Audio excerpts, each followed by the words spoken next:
Welcome to The Explainer. Today, we're doing something a little bit different. We're turning the spotlight inward to look at the completely invisible cognitive architecture that secretly drives pretty much all of our choices.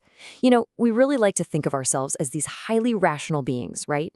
Carefully weighing the pros and cons of every single situation. But the reality? Well, our brains are hardwired with biological shortcuts that frequently lead to terrible yet entirely predictable decisions. So grab a whiteboard marker, roll up your sleeves, because we're going to map out exactly how your mind tricks you, and honestly, more importantly, how you can trick it right back. Okay, let's take a quick look at the syllabus for today's diagnostic journey. We're going to cover the flawed human mind, two systems of thinking, the traps of mental shortcuts, predictable errors, the pain of losing, and we'll wrap it all up with upgrading our decision-making. Let's dive right into Section 1, the flawed human mind. So, our brains are incredibly efficient, but they are also biologically bounded by some pretty severe limitations in processing power. To prove just how constrained our intuition actually is, I want to challenge you right now. Take a look at this equation. Quick, without using a calculator, estimate the product of 1 times 2 times 3 times 4 times 5 times 6 times 7 times 8. I'm going to give you exactly 3 seconds to just guess the total. 3, 2, 1. Okay, got your number? The actual mathematical answer is 40,320. Now, if your guess was nowhere near that, maybe you were stubbornly hovering around 500 or so, congratulations, you are completely normal. Behavioral scientists have found that because the sequence starts with very small numbers, your brain just immediately anchors to that low starting point, completely underestimating the final compounded magnitude. Our intuition is fundamentally flawed right out of the gate. And this brilliantly illustrates another profound limitation, our attention span.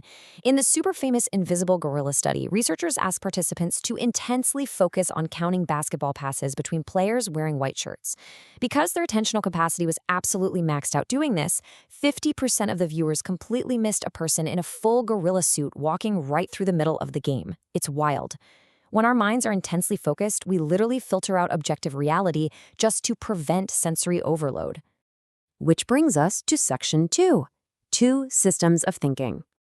To understand why we have these massive mental blind spots in the first place, we have to look at our underlying neurological architecture. It's known as dual process theory. Think of your brain as running two entirely distinct operating systems.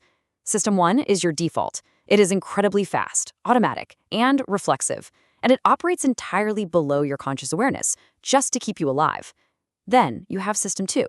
This is your deliberate, analytical, rule-based thinker. The catch: System 2 requires immense metabolic energy to run. Biologically speaking, it is incredibly lazy. It just wants to stay dormant and let System 1 drive the car whenever possible. And this laziness is exactly why Nobel laureate Daniel Kahneman issued this really stark warning. He noted that you should always assume any number on the table has had an anchoring effect on you, and you literally have to deliberately mobilize yourself to combat it. He's talking about the absolute necessity of manually waking up that lazy System 2 to override the subconscious suggestions being constantly fed to us by System 1. If we don't exert that cognitive effort, well, System 1 just runs the whole show. Moving on to Section 3, traps of mental shortcuts. So how exactly does System 1 run the show? It uses something called heuristics. A heuristic is basically a cognitive trick, a shortcut that decreases the computational burden on your brain by prioritizing speed over perfect accuracy. Look, in our evolutionary past, if you saw a rustling bush, you didn't sit down and calculate the statistical probability of the wind versus a tiger, right? You just ran. And that's a great shortcut for surviving the jungle. But actually, it's a terrible one for running a company or evaluating complex data today. The crucial point here is how this plays out in real life through what's called the availability heuristic. Imagine this scenario. For 2 years, this quiet, invisible burnout crisis has been spreading through an organization, secretly costing millions. But yesterday, a really vivid, emotionally charged cyber attack makes the evening news. Today, System 1 substitutes the hard question of what is statistically our biggest risk with the really easy question of what springs to mind most easily. The result? Leadership heavily overinvests in cybersecurity while completely ignoring that massive burnout crisis. That brings us to Section 4, predictable errors in judgment. Now, you might be thinking, well, I'm an experienced professional, so surely my expertise protects me from this kind of thing. Actually, not quite. Consider this real experiment conducted on highly experienced German judges. They were asked to read a case file for a shoplifter. But right before giving a sentence, they rolled a pair of loaded dice. Get this. If they rolled a 3, their average assigned prison sentence was 5 months.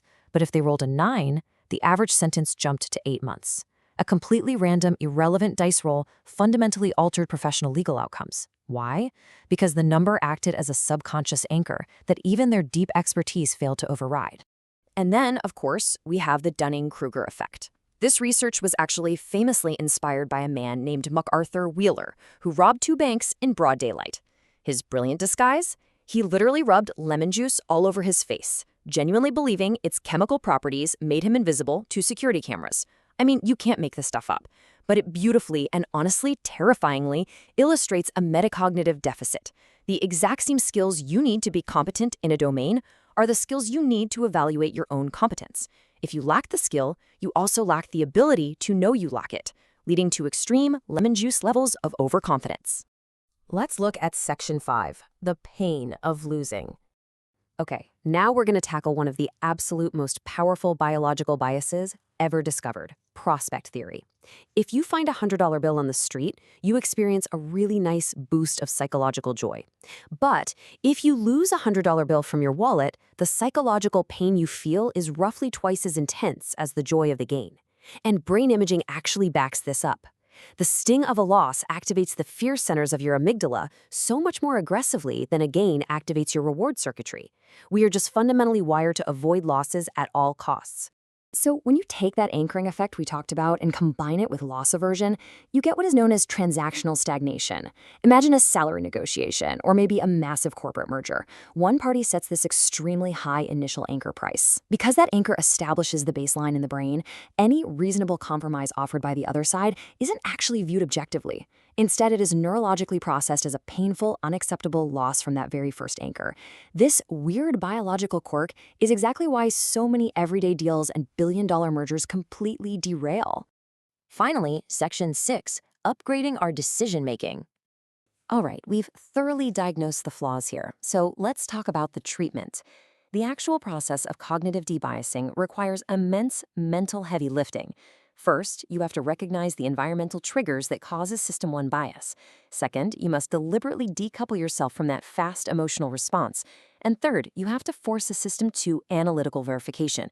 Basically, you are manually turning on the lights in your brain. But because doing this constantly is totally exhausting, we need some structural help. And this is exactly where modern technology steps in. We now have big data and generative AI to act as the ultimate tireless System 2 backstop. Think about it.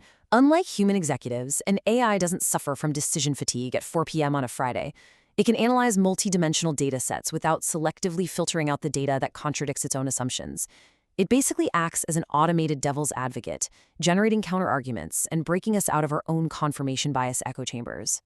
Now, to be clear, this isn't about machines completely replacing human judgment. It's about augmenting it. Modern explainable AI uses things like visual heat maps and plain language narratives to actually show its work.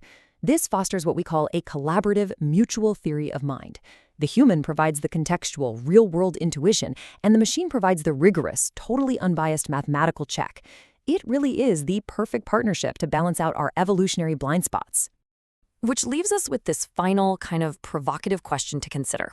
If our brains are biologically wired to take the absolute path of least resistance at every single turn, are your most confident, deeply held decisions actually yours? Or are they just the lazy default of an unchecked System 1? I really encourage you to take a hard look at your next big decision. Actively wake up your System 2 and do the heavy lifting. Thanks so much for joining me on this explainer, and I'll see you next time.